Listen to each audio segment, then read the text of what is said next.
क्या आपने कभी गौर किया है कि हमारी जिंदगी का ज्यादातर समय कुछ और चाहिए सोचते हुए निकल जाता है? ज्यादा पैसा, बेहतर रिश्ता, बड़ा नाम, परफेक्ट शरीर, या फिर कोई ऐसा दिन जब सब कुछ ठीक हो जाएगा। बियॉन्ड वांटिंग इसी मानसिक आदत को जड़ से समझाती है और बताती है कि इंसान की सबसे बड़ी कैद बाहरी हालात नहीं बल्कि अंतहीन चाहत है।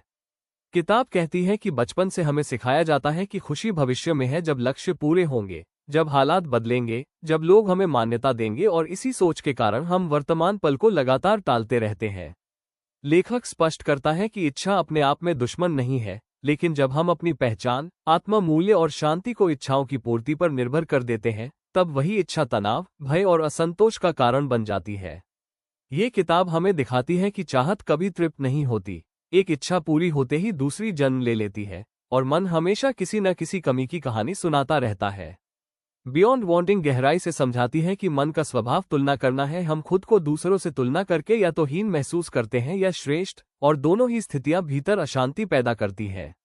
लेखक ध्यान दिलाता है कि जब हम लगातार कुछ बन जाने की कोशिश में रहते हैं, तब हम अपने वास्तविक अस्तित्व से कट जाते हैं। किताब का एक महत्वपूर्ण बिंदु ये है कि सच्ची समस्या इच्छाओं की संख्या नहीं, बल्कि उनसे हमारी चिपकन है। जब कोई इच्छा पूरी नहीं होती तो निराशा आती है, और जब पूरी हो जाती है तो उसे खो देने का डर पैदा हो जाता है। इस तरह चाहत हमें हमेशा भविष्य और भय में फंसाए रखती है। किताब आगे बताती है कि जागरूकता ही इस चक्र से बाहर निकलने का रास्ता है। जब हम अपनी इच्छाओं को दबाने की बजाय उन्हें बिना जज किए देखना सीखते हैं, तब धीरे धीरे उनका प्रभाव कम होने लगता है। लेखक समझाता है कि ध्यान और मौन हमें यह अनुभव कराते हैं कि हम अपनी इच्छाएं नहीं हैं, हम वो चेतना है जो इच्छाओं को आते जाते देखती है। बियॉन्ड वांटिंग ये भी बताती है कि वर्तमान क्षण में पूरी तरह उपस्थित होना सबसे बड़ा अभ्यास है, क्योंकि वर्तमान में चाहत टिक नहीं पाती। जैसे ही हम अभी के पल को स्वीकार करते हैं, मन की भागदौड़ धीमी पड़ने लगती है।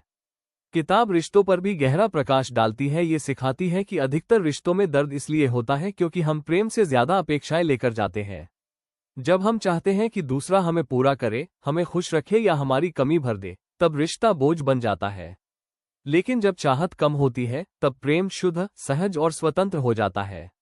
लेखक ये भी समझाता है कि काम और सफलता के क्षेत्र में भी चाहत हमें थका देती है। हम काम को आनंद के लिए नहीं, बल्कि मान्यता, तुलना और डर के लिए करने लगते हैं। बियॉन्ड वांटिंग ये स्पष्ट करती है कि इच्छाओं से परे जाने का मतलब जीवन से भागना नहीं है, बल्कि जीवन को ज्यादा गहराई से जीना है। जब चाहत का शोर शांत होता है, तब छोटे छोटे पल, सांस लेना, चलना, मुस्कुराना, मौन अपने आप में पूर्ण लगने लगते हैं। किताब ये भी सिखाती है कि संतोष आलस्य नहीं है, बल्कि संतोष से ही सही कर्म जन्म लेते हैं, क्योंकि तब हम कमी से नहीं बल्कि पूर्णता से कार्य करते हैं।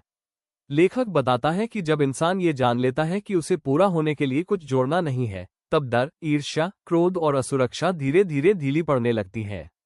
बियॉन्ड वांटिंग अंततः हमें यह एहसास दिलाती है कि शांति कोई लक्ष्य नहीं, बल्कि हमारी प्राकृतिक अवस्था है जिसे हमने चाहत की परतों के नीचे ढक दिया है।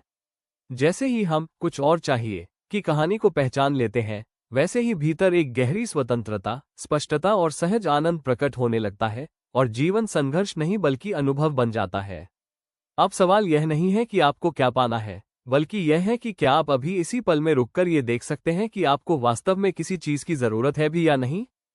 अगर यह गहरी सीख आपको पसंद आई हो तो लाइक करें, शेयर करें और चैनल को सब्सक्राइब जरूर करें, क्योंकि आने वाली वीडियो में हम जानेंगे कि बिना चाहत के भी लक्ष्य कैसे पूरे किए जा सकते हैं और फिर भी भीतर शांति कैसे बनी रहती है।